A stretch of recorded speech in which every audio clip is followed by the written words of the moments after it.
शहर के एक कोने में एक बूढ़ा भिखारी नाम था रघु। हर दिन सुबह अपने झोले में कटोरा डालकर निकलता और अलग अलग मोहल्लों में भीख मांगता। कोई 1 रुपया देता, कोई रोटी, कोई कुछ नहीं देता। दिन बीतते, पेट भरता था लेकिन दिल खाली रहता। रघु जब भी किसी काम करने वाले को देखता, सोचता, काश मेरी भी कोई नौकरी होती। पर अब इस उम्र में कौन देगा काम। एक दिन वह एक सोसाइटी के बाहर भीख मांग रहा था, जब एक युवक, अभिषेक, जो खुद नेटवर्क मार्केटिंग से जुड़ा था, नीचे आया। रघु ने कहा, बाबूजी, कुछ दे दो, भूखा हूं। अभिषेक ने जेब से पैसे निकालने ही चाहे, लेकिन कुछ सोचकर रुक गया। वह बोला, दादा, एक बात पूछूं, रोज कितनी कमाई हो जाती है? रघु बोला, क्या बताऊं बाबूजी, कभी 50 रुपए, कभी 100, और कभी कभी खाली हाथ लौटता हूँ। अभिषेक ने हल्की मुस्कान दी और कहा, आप रोज सुबह से शाम तक अलग अलग जगह जाते हो, हर किसी से बात करते हो, यानी मेहनत तो करते हो।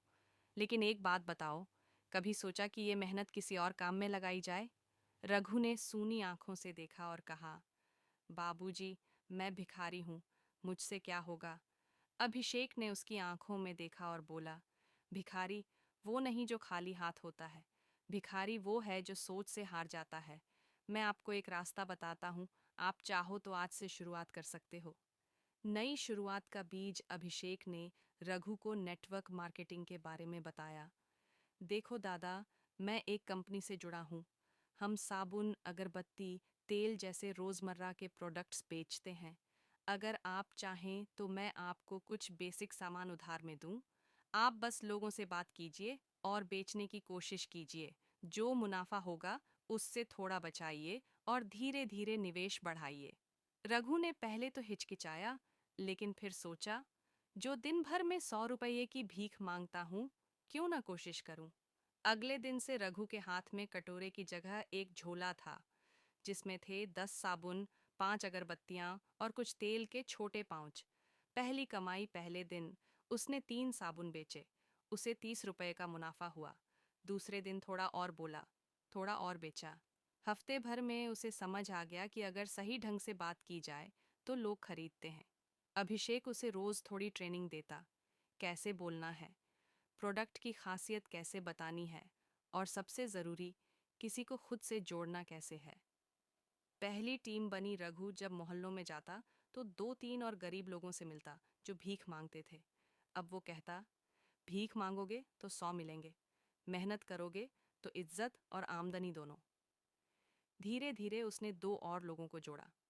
अब तीनों एक साथ सामान बेचते और जो भी कमाते उसमें से थोड़ा हिस्सा रघु को मिलता, क्योंकि अब वो उनका अपलाइन बन चुका था। 6 महीने बाद का चमत्कार। 6 महीने बीत गए।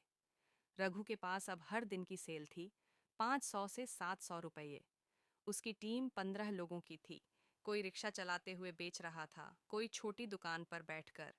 अब रघु ट्रेनिंग देने लगा था, कैसे बात करें, ग्राहक को कैसे समझाएं, और सबसे ज़रूरी, कभी खुद को छोटा मत समझो। उसने खुद का एक छोटा मोबाइल भी ले लिया था। अब वह व्हाट्सएप पर ग्रुप बनाकर टीम को अपडेट भेजता था। जब कोई टीम में नया जुड़ता तो रघु खुद उसे गाइड करता। एक दिन ऐसा भी आया। एक दिन उसी सोसाइटी में एक बड़ा इवेंट हुआ, नेटवर्क मार्केटिंग का सेमिनार। स्टेज पर बुलाया गया रघुनाथ जी को, एक भिखारी से नेटवर्क लीडर बनने वाले इंसान को। तालियों की गड़गड़ाहट थी। अभिषेक नीचे बैठा मुस्कुरा रहा था। रघु ने स्टेज पर माइक लिया और कहा, मैं कभी दर दर भीख मांगता था, सोचता था कि मेरी जिंदगी यूं ही कटेगी। लेकिन जब एक इंसान ने मेरी सोच बदल दी,